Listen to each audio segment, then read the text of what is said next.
Hey guys, welcome to our new vlog. मैं आज आया हूँ बहुत अच्छा टॉपिक लेके, जो मैं आपको बताऊँगा। शायद ये थोड़ा इंस्पायर भी होगा, जो बच्चे होंगे इंस्पायर भी होंगे इस चीज़ से।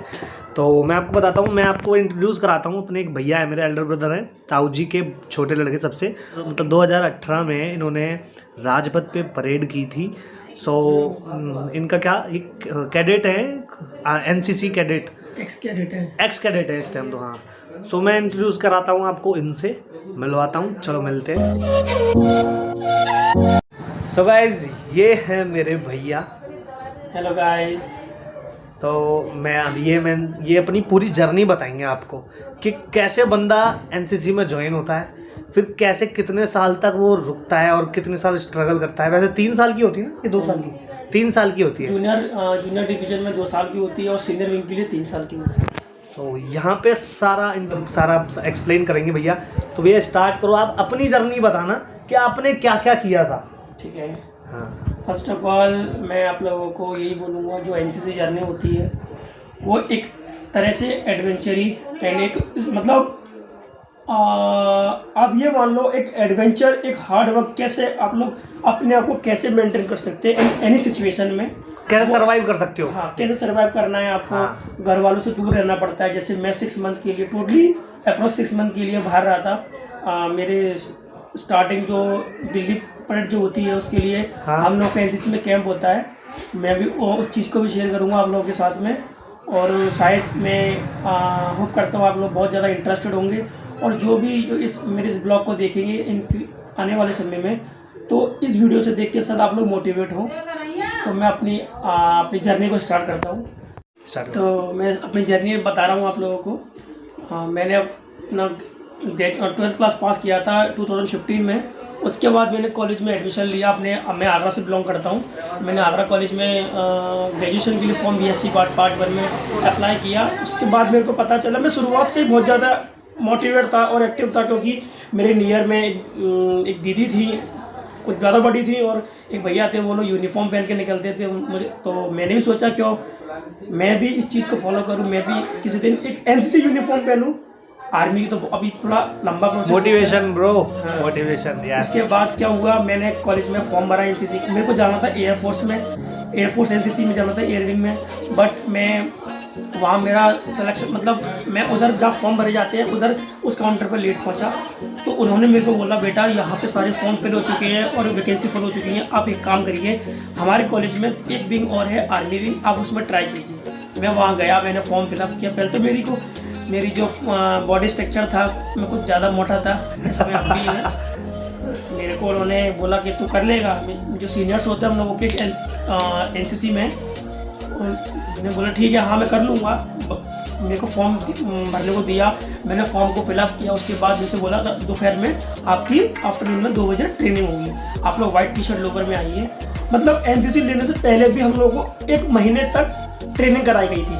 उसमें हम लोगों के जो एनसीसी का एक पार्ट होता है ड्रिल, और जो भी आप लोग हम बोलते हैं उसको रगड़ा, बट वो हम लोगों को वो चीज़ सिखाते हैं जो कि हमारी बॉडी को स्ट्रांग बनाती है, फ्यूचर में सर्वाइव भी हो सकता है उस चीज़। और जो हम लोग कैंप्स में जाते हैं वहाँ पे हम लोग कैसे डील करें अपने आप को, क्योंकि वहाँ सुबह से लेकर शाम तक बहुत बिजी शेड्यूल रहता है। आपका पीटी है, फिर आपकी एनसीसी क्लास है, आपकी ड्रिल क्लास है, उसके बाद फिर लंच के बाद स्पोर्ट्स वगैरह होते हैं, उसके बाद फिर शाम को मोटिवेट लेक्चर होते हैं। तो कैसे आप लोग अपने आप को उस टाइम के अकॉर्डिंग मेंटेन करोगे। तो हम लोगों को 1 महीने तक क्लास चली। उसके बाद फिर मेरा एंट्रेंस एग्ज़ाम हुआ उसके लिए, एनसीसी में जाने के लिए। वो उसके बाद फिजिकली हुआ।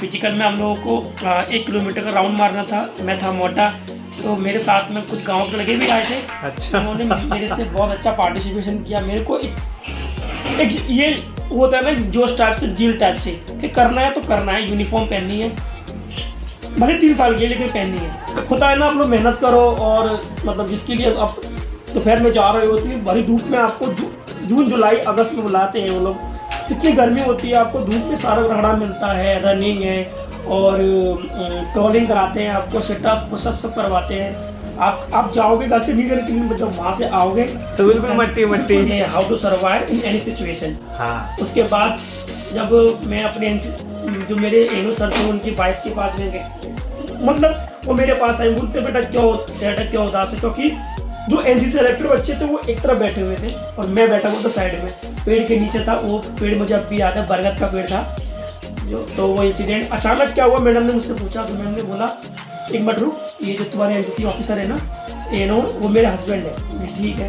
तो मुझे लगा बात तो बन गई। लगा मैम, मैं इतना 100% कॉन्फिडेंस में बोलता हूँ कि मैं एग्ज़ाम दे के गया हूँ, मेरे मार्क्स इन सबसे अच्छे हैं। तो वहाँ मैंने एक बार चेक करवाया, तो मेरे एम ने बोला ठीक है मैं तेरी क्वेश्चन पेपर की रीचेकिंग कराता हूँ। तो मैंने बोला सर क्या मैं चेक कर सकता हूँ? हाँ बिल्कुल। मैंने रीचेकिंग किया तो मेरा पेपर एक पेपर से चिपका हुआ था और उसमें मेरे हाईली मार्क्स आए थे, 25 आउट ऑफ 22। अच्छा 22 आए थे। मेरे 22 मार्क्स आए थे।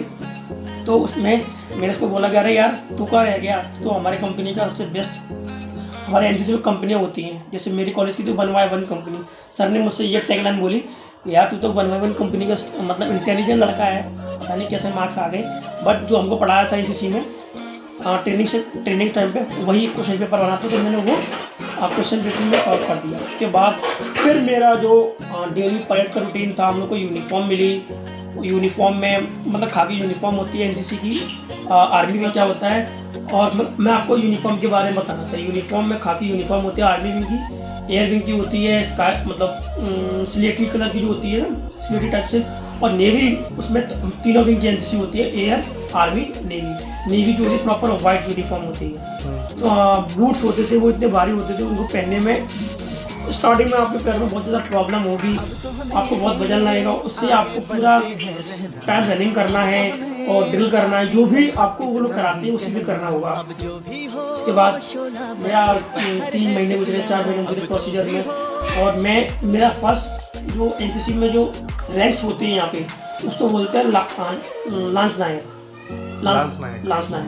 तो मेरे को लांस कारपोरल सॉरी उसको बोलते हैं लांस नायक बोलते हैं आर्मी में, बट जो हमारी एनसीसी कंपनी होती है उसमें बोलते हैं लांस कारपोरल। तो मेरे को उस दिन मैं कॉलेज भी नहीं गया था, मैंने ना मतलब क्या बोलते हैं बारिश पड़ रही थी, तो मैंने हम लोग की लैंग्वेज में बोलते हैं ना स्कूल टाइम में उड़ी मार ली। मतलब मैंने उड़ी मार ली अपने सीनियर, हम दिल्ली वाले बोलते हैं बंक मार लिया। हाँ वही सिर बंक मार लिया।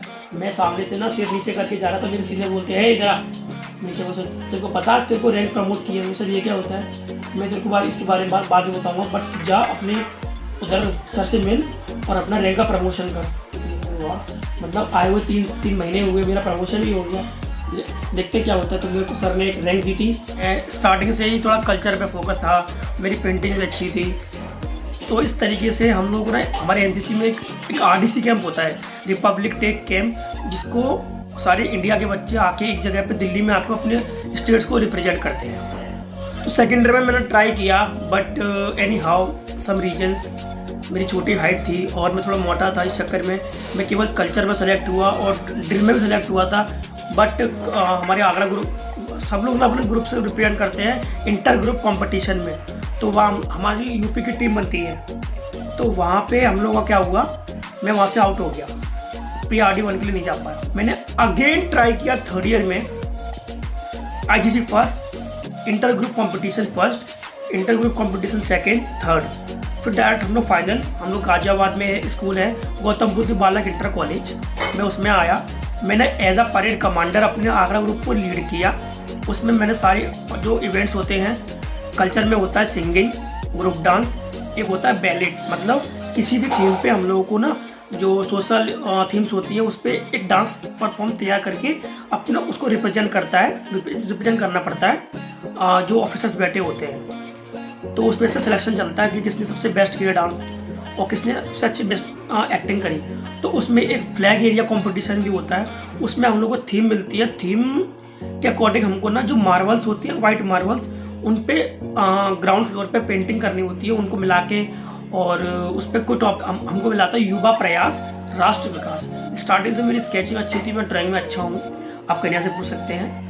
मैंने काफ़ी सारे अचीवमेंट भी लगे रखे हैं अपने स्कूल टाइम पे भी यानी कॉलेज टाइम पे भी, तो मेरा सिलेक्शन उस बेस पे भी हुआ। मेरे को एक सो गाइस मैं आपको एक छोटी सी और बात बताना चाहूँगा भैया के बारे में, कि अगर भैया की हाइट मेरे जितनी होती, जो मैं हूँ 5 पॉइंट समथिंग 11 का हूँ, तो अगर भैया की इतनी हाइट होती ना तो आज भैया को ये जो स्ट्रगल करना पड़ रहा है ना अपनी लाइफ के चक्कर में, वो नहीं करना पड़ता।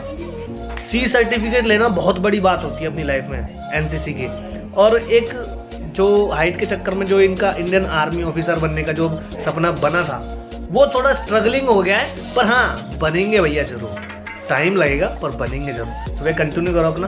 तो उसके बाद क्या होता है, मेरे को जब प्री आरडीसी 1 में मैं सेलेक्ट हुआ, इन 3rd ईयर में आके मैंने अब, क्योंकि मैं छोटी हाइट से था और मैंने अपने ग्रुप को रिप्रेजेंट किया था। जो हमारे एनसीसी में जो राइट मार्कर और लेफ्ट मार्कर होते हैं, मैंने उसमें ना सबसे लॉन्ग हाइटेड लड़के रखी थी।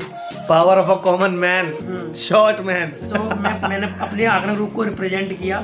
वहाँ पे ना एक होता है ना, एक तहलका मच जाता है, मतलब आगरा ग्रुप इतना छोटा कमांडर लेके आया है। हाँ, तो देखिए इसी बात के लिए जितने भी हमारे यूपी में 11 ग्रुप थे, तो यूपी रिलेटेड में सबसे छोटे थे आप। हाँ, सबके जो कमांडर्स थे ना, वो मेरे से पूछते हैं, भाई तू इतना छोटा कमांडर बन के क्यों आया? हाँ। उसके बाद मैं कंटिन्यू बढ़ता हूँ आगे। तो मेरा वहाँ पे प्रियॉरिटी 1 में फ्लैग एरिया में सिलेक्शन हुआ। मैं बहुत गुस्सा होने लगा, मेरे को ड्रिल में जाना है, मेरे को ये क्या, मैं इसमें आ गया हूँ फ्लैग एरिया में। बट मेरी जो फ्लैग एरिया की जो हेड थी, उन्होंने बोला बेटा मैं तेरे को स्केचर मेन हेड बनाना चाहती हूँ, क्योंकि तेरी स्केचिंग बहुत अच्छी है। ठीक है। उसके बाद मैंने कल्चर में भी अपना सिलेक्शन दिया अगेन एंड ड्रिल में। फिर ड्रिल के बाद मेरी कमांड अच्छी थी और मेरी ड्रिल अच्छी थी, मैं परेड कमांडर बना दिया। फिर ये जर्नी करके मैं सीधे दिल्ली पहुँचा। दिल्ली मैंने अपना सिलेक्शन दिया। मैं वहाँ पे पीएम रिली कमांडर, जो आपकी डीजीएनसीसी में जो करियप्पा परेड ग्राउंड है वहाँ होती है, मैंने वहाँ करी थी एज अ परेड कमांडर के तौर पे। और मैं काफ़ी सारे जो हमारे जो चीफ गेस्ट है, जैसे honourable prime minister Narendra Modi and उस टाइम पे डिफेंस मिनिस्टर निर्मला सीतारमण, उनसे मिला था। एंड मैं अचीवमेंट्स जो भी चीफ ऑफ डिफेंस स्टाफ थे इस टाइम पे थे, जो रिसेंटली अभी उनकी डेथ हुई है प्लेन क्रैश में, जनरल बिपिन रावत, उनसे मिला हूँ। हमारे वाइस प्रेसिडेंट वेंकैया नायडू हैं, उनसे मिला हूँ मैं। और आपके दिल्ली के जो सीएम हैं ऑनरेबल केजरीवाल जी, मैं उनसे भी मिला हूँ। और एयरफोर्स के जो उसमें चीफ थे, air chief marshal BS Dhanoa sir, उनसे मिला हूँ। एडमिरल सुनील लांबा से मिला हूँ, जो नेवी के चीफ हैं। मतलब ऑल अबाउट मेरी बहुत अच्छी जर्नी रही है एज ए एनसीसी। और मैंने सी सर्टिफिकेट में A ग्रेड मैंने अचीव किया है। और नाउ मैं अब प्रिपरेशन कर रहा हूँ अपने लाइफ को सेट करने के लिए। तो मैं आप लोगों से ये बोलूँगा, अगर आपको अपने लाइफ में कुछ एडवेंचर करना है, एनसीसी में ये नहीं केवल RDC कैंप होता है। अब RDC के बाद जो बच्चे Republic day camp 2nd year में अटेंड करते हैं, उनको 3rd ईयर में YP मतलब यूथ एक्सचेंज प्रोग्राम, मतलब हमारे यहाँ का यूथ ना अलग कंट्री में जाता है, जैसे Russia and Vietnam, Sri Lanka, Maldives, Bhutan, Kazakhstan, Kyrgyzstan, Sri Lanka, बहुत सारी कंट्री हैं जिसमें हमारे इंडिया के कैडेट्स जाते हैं। मेरे भी सीनियर हैं, उनका नाम था senior under officer Yuvraj Singh. हाँ, मैं एक चीज़ बताना भूल गया, मैं अपनी कंपनी का सीनियर अंडर ऑफिसर भी रह चुका हूँ और मैंने एडिशनल डायरेक्टर जनरल मेडल भी अपने यूपी से ले रखा हूँ। तो बहुत सारी एक्टिविटीज़ करी हैं। होपफुली मैं आपको अपनी इतनी सारी बातें जो बता रहा हूँ, इसीलिए बता रहा हूँ कि आप लोग जो यूथ इस समय का, वो अपने आप को डेवलप करे और आगे बढ़ने के लिए प्रेरित करे। और मोटिवेशन, जब तक आपको कुछ कहीं से मोटिवेशन नहीं मिलेगा तब तक कुछ नहीं हो सकता, आप आगे भी नहीं बढ़ोगे। Thank you.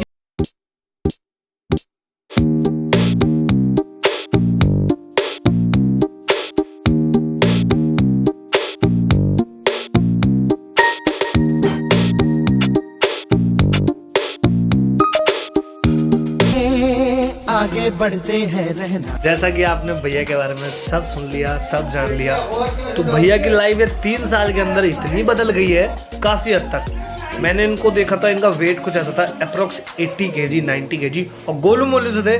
उसके बाद ही सडनली 4 से 5 महीनों में इन्हें इतना वेट गिराया कि मैं क्या ही बताऊँ आपको, बहुत बेहद वेट गिराया। सो इनकी जर्नी यही थी यहाँ तक की। सो गाइज, मैं लेके आऊँगा नई वीडियो फिर से दोबारा मोटिवेशन की भी। तो मिलता हूँ नेक्स्ट व्लॉग में, तब तक के लिए take care and bye bye bye.